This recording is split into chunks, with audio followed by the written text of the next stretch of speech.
As China's economic growth slows, people are looking for the next big driver of growth, and India seems to fit the bill. The IMF estimates that India will be the fastest growing major economy in the world this year, which is why companies like Walmart are paying top dollar for business deals in India. It's projected to expand by 7.4%, putting it ahead of China. So, what's driving India's growth?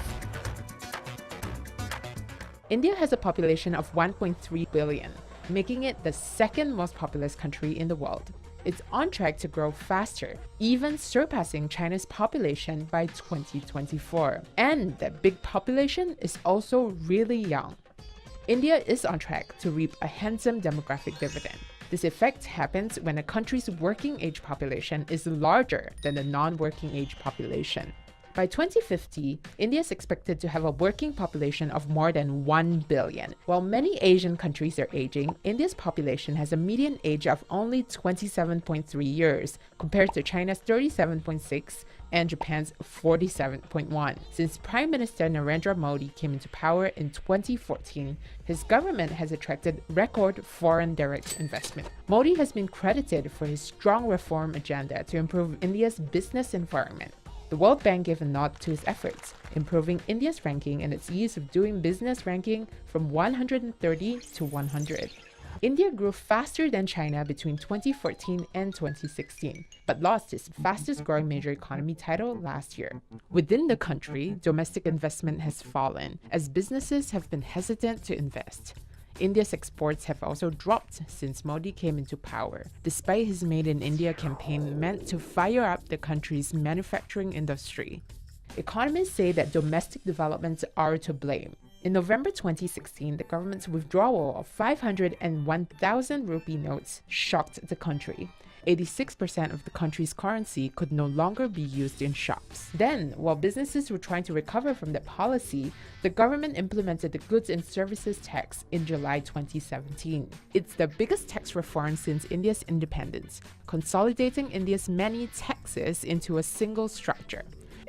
The two policies on tax and demonetization hit consumption and investment hard, despite most economists agreeing that the goods and services tax will bring long-term benefits for India. This year, India is likely to keep its title as the world's fastest growing major economy. But is fastest fast enough? Former IMF chief economist and India's former central bank governor, Raghuram Rajan, has said that India needs to grow much faster. India has about 1 million people entering the labor force every month. So that's a big number that has to be absorbed, which means we need significantly more growth to get them good jobs. But India's growth this year faces serious challenges. Top ratings agencies like Moody's and Goldman Sachs have cut their growth projections for India. Why is that? One reason is rising oil prices. That could mean higher import costs and higher inflation.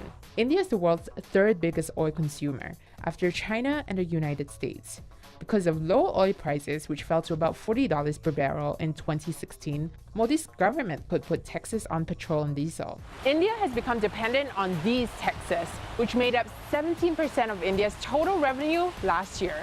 The Indian rupee is also the worst performing currency in Asia this year, and it's expected to weaken further. This year, Modi was asked about the perception that he failed to create more jobs for young Indians. His response? Official statistics do not capture the true number of people working, such as pakora sellers. His comments caused outrage in India because there is a lot of anxiety for stable salaried jobs. More than 25 million people, a number greater than Australia's population, applied for less than 90,000 jobs on India's state-run railways. For the most junior role in the Mumbai police force, 200,000 people applied for 1,137 openings. Many multinational companies are excited about India, dreaming about selling fast food, smartphones, and fast fashion to a rapidly growing middle class. But right now, that middle class with income levels of similar populations in cities like Hong Kong and Singapore is extremely tiny, estimated to be just about 1% of India's population. The double whammy of a weaker currency and growing oil prices are going to hit India hard. Despite its challenges, India continues to grow quickly, but will it be fast enough to benefit its people?